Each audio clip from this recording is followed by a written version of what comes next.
نماز ایسی عظیم عبادت ہے جس کو اللہ نے اپنے بندوں پر دن میں 5 مرتبہ فرض فرما دیا۔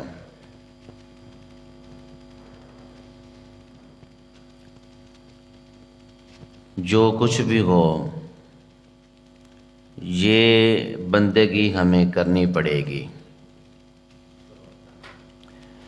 یہ بندے کی ذمہ داری ہے، بندے کی ڈیوٹی ہے کہ 5 ٹائم اللہ کے حضور آ کر سر بسجود ہو، اپنے رب کو حقیقی مالک مان کر اس کے سامنے جھک جائے، اپنے آپ کو غلام بنا کے رب کے حضور اپنے آپ کو پیش کر دے۔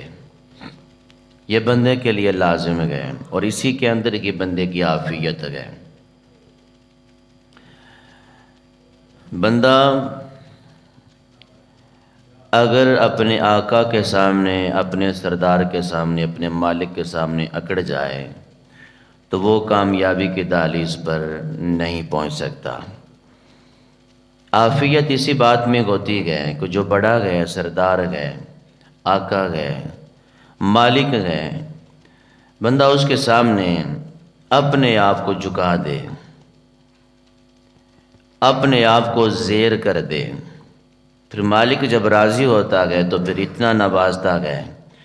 یہ خود زیر ہو رہا تھا لیکن جب مالک راضی ہوتا ہے تو مالک اس کو زبر کر دیتا ہے۔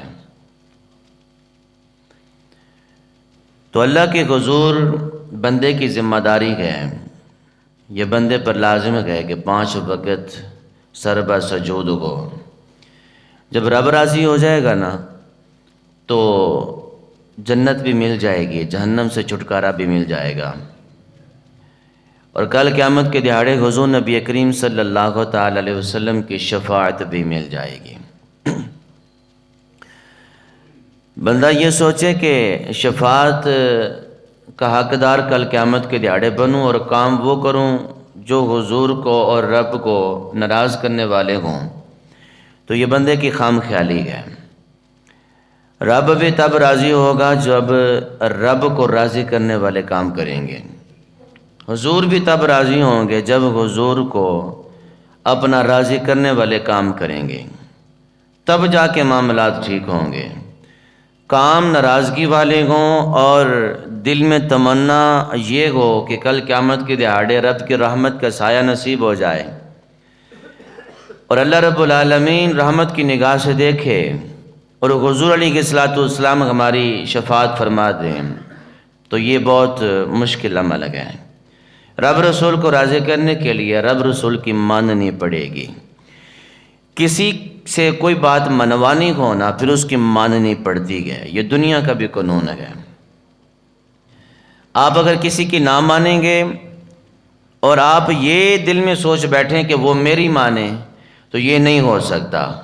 اپنی منوانے کے لیے اگلے کی ماننی پڑتی ہے۔